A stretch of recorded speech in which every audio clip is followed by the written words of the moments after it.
بسم اللہ الرحمن الرحیم۔ السلام علیکم ورحمۃ اللہ۔ اسرائیلی وزیر اعظم نیتن یاہو کو اتنا بڑا جھٹکا لگا ہے اقوام متحدہ کے اجلاس میں، اتنا بڑا جھٹکا کہ امریکہ نے بھی سوچا نہیں تھا۔ امریکہ بھی سمجھ رہا تھا کہ شاید اتنی بڑی ایک ڈیولپمنٹ نہ ہو، اور یہاں پر امریکہ یہ سمجھ رہا تھا کہ اقوام متحدہ ہمارے کنٹرول میں ہے، اقوام متحدہ ہمارے پاس ہے، تو اسرائیل بھی ہمارے ساتھ ہے، اسرائیل کو کوئی اس قسم کی پریشانی کا مشکل کا سامنا نہیں کرنا پڑے گا۔ لیکن اسرائیل کو، نیتن یاہو کو اقوام متحدہ کے اجلاس میں اتنا بڑا جھٹکا لگا کہ اس نے کبھی سوچا ہی نہیں تھا کہ یہ اس کے ساتھ ہوگا۔ یعنی مسلسل پچھلے تقریباً کوئی 20-25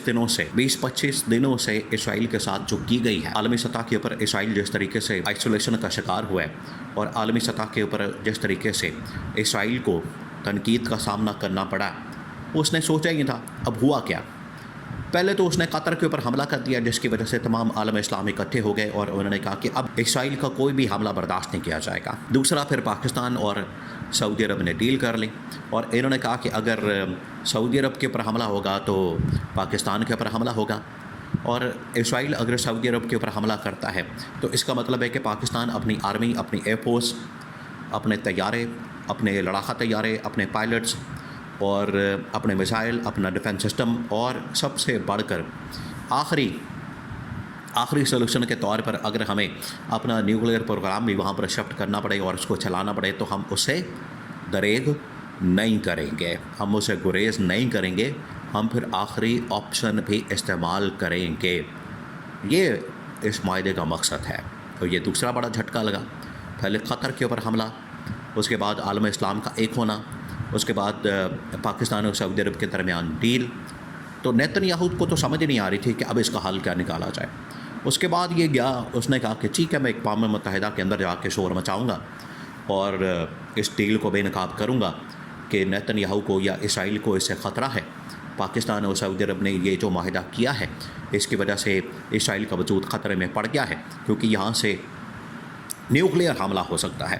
یہ اسرائیل نے سوچا ہوا تھا کہ میں دنیا کے سامنے یہ معاملہ رکھوں گا تو اس کے بعد وہاں پر میری بلے بلے ہو جائے گی۔ لیکن نیتن یاہو کو پتہ ہی نہیں تھا کہ نیتن یاہو کے ساتھ ہونے کیا والی ہے۔ نیتن یاہو جیسے ہی پہنچا اقوام متحدہ کے ہال میں، وہاں پر جتنے بھی عالمی اسلام کی طاقتیں تھیں، جتنے بھی ممالک تھے یا ان کے سربراہان وہاں پر موجود تھے، وہ ایک ایک کر کے اٹھنا شروع ہو گئے۔ انہوں نے وہاں سے جانا شروع کر دیا، اور اسلامی ممالک کے ساتھ ساتھ جو ان کے اتحادی ممالک تھے، انہوں نے بھی اس ہال سے جانا شروع کر دیا اور اس کا بائیکاٹ کرنا شروع کر دیا۔ یہ اتنا بڑا جھٹکا لگا نیتن یاہو کو،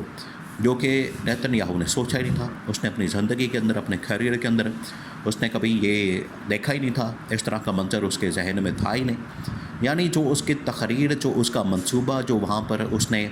پاکستان اور سعودی عرب کی ڈیل، قطر کے اندر عالم اسلام کا اتحاد، وہاں پر جو ان کو اسلام کو ایک دہشت گردی کے ساتھ جوڑنا تھا، شدت پسندی کے ساتھ جوڑنا تھا، اور ان کے خلاف پروپیگنڈا کرنا تھا، تقریر کرنی تھی، وہ سارا کا سارا منصوبہ ہی ملیا میٹ ہو گیا۔ اور یہ عمران خان جب لاسٹ ٹائم اپنے دور حکومت میں اقوام متحدہ کیا تھا،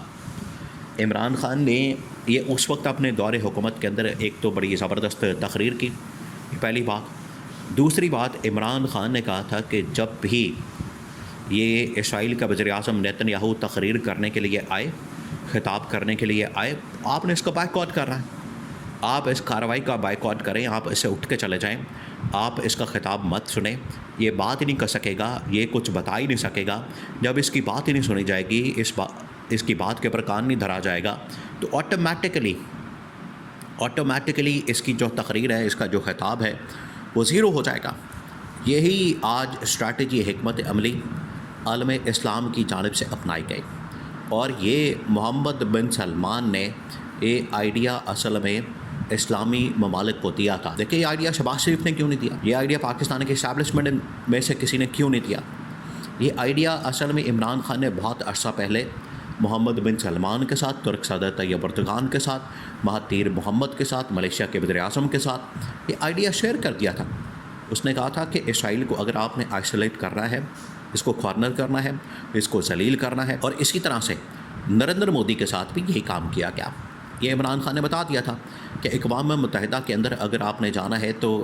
نریندر مودی کو بھی اسی طرح سے بے نقاب کیا جائے۔ نریندر مودی کی جو پالیسی ہے اس کے اوپر عدم اعتماد اس طرح سے کیا جائے، اور بالکل اسی طریقے سے جو اسرائیل کا وزیر اعظم نیتن یاہو اس کے خلاف یہ کام کیا جائے۔ تو آج جب یہ کام کیا گیا ہے تو پوری دنیا کے اندر یہ ہیڈ لائن بن چکی ہے کہ اقوام متحدہ کے اندر نیتن یاہو کو ذلت و رسوائی کا سامنا کرنا پڑا، اور یہ تیسرا بڑا جھٹکا لگا ہے نیتن یاہو کو اس پچھلے تقریباً کوئی 1 مہینے کے ٹائم فریم میں، جہاں پر اس نے قطر کے اوپر حملہ کیا، عالم اسلام کا ایک ہونا، اس کے بعد پاکستان اور سعودی عرب کی ڈیل، اور اب اقوام متحدہ کے اندر اس کے خلاف ایک محاذ بنا دیا گیا ہے۔ اب یہاں سے اصل کہانی شروع ہوتی ہے، یہاں سے اصل معاملہ شروع ہوتا ہے، اور یہاں سے اصل آپ نے آگے کام کرنا ہے۔ اس کے لیے کیا کیا جائے گا؟ اس کے لیے محمد بن سلمان نے فیصلہ کر لیا، اور محمد بن سلمان کی جانب سے یہ آگاہ کر دیا گیا ہے، ان کی جانب سے بتا دیا گیا ہے کہ اب آگے کیا کرنا ہے۔ آگے کی جو حکمت عملی ہے وہ بڑی کلیئر ہے، وہ بڑی واضح ہے، اور اس کے اندر محمد بن سلمان نے بتا دیا کہ آگے اب ہم نے کیسے چلنا ہے۔ اس کے لیے 2-3 اسٹریٹجیز اپنانے کا فیصلہ کیا گیا۔ پہلی جو اسٹریٹجی محمد بن سلمان کی وہ یہ کہ یہ ہمارا اتحاد اقوام متحدہ کے اندر بھی بڑا کارگر ثابت ہوا ہے۔ جس طرح سے پہلے ہم قطر کے اندر ایک ملاقات کی، پھر اس کے بعد ہم نے آپس میں پاکستان نے اور سعودی عرب نے معاہدہ کر لیا، اس کے بعد ہم یہاں پر گئے اور یہاں پر ہم نے ایک محاذ کھولا اور اتحاد کا مظاہرہ کیا۔ اب اس نے کہا کہ تمام عالم اسلام کو اب ہم نے اکٹھا کرنا ہے، ایک بار پھر سعودی عرب کے اندر یا پھر اسلام آباد کے اندر۔ یہ اب آپ کے اوپر ڈپینڈ کرتا ہے، آپشن دونوں موجود ہیں، نمبر 1۔ نمبر 2، اس نے کہا کہ اب ہمیں ایک صحیح معنوں میں لیڈر کی ضرورت ہے، کیونکہ یہ بار بار جس طریقے سے جو حال کیا جا رہا ہے اسرائیل کا اور اس کے وزیر اعظم نیتن یاہو کا، تو نیتن یاہو تو اس کا آگے سے رسپانس آئے گا، اس کا رد عمل آئے گا جو بڑا سخت بھی ہو سکتا ہے، وہ حملہ بھی کر سکتا ہے، وہ غزہ کے اوپر، فلسطین کے اوپر، یا پھر عرب ممالک کے اوپر، اسلامی ممالک کے اوپر حملہ کر سکتا ہے۔ اس کا ہم نے توڑ نکالنا وقت کے اوپر اگر ہم یہ فیصلہ کر لیتے ہیں تو تمام عالم اسلام کی لیڈرشپ کو ایک جھنڈے کے نیچے ہمیں اکٹھا کرنا ہے، جمع کرنا ہے، اور اس کے لیے ایک لیڈر کا انتخاب کرنا پڑے گا، اور اس کے لیے موجودہ جو اس وقت عالم اسلام کے اندر لیڈرشپ موجود ہے وہ یہ کام نہیں کر سکتی۔ وہ یہ کام کر سکتا ہے تو صرف اور صرف عمران خان، جس نے پہلے بھی اس طرح سے اسرائیل کے متعلق ایک پالیسی بنائی اور اس کا بڑا زبردست نتیجہ نکلا۔ بالکل اسی طریقے سے آج بھی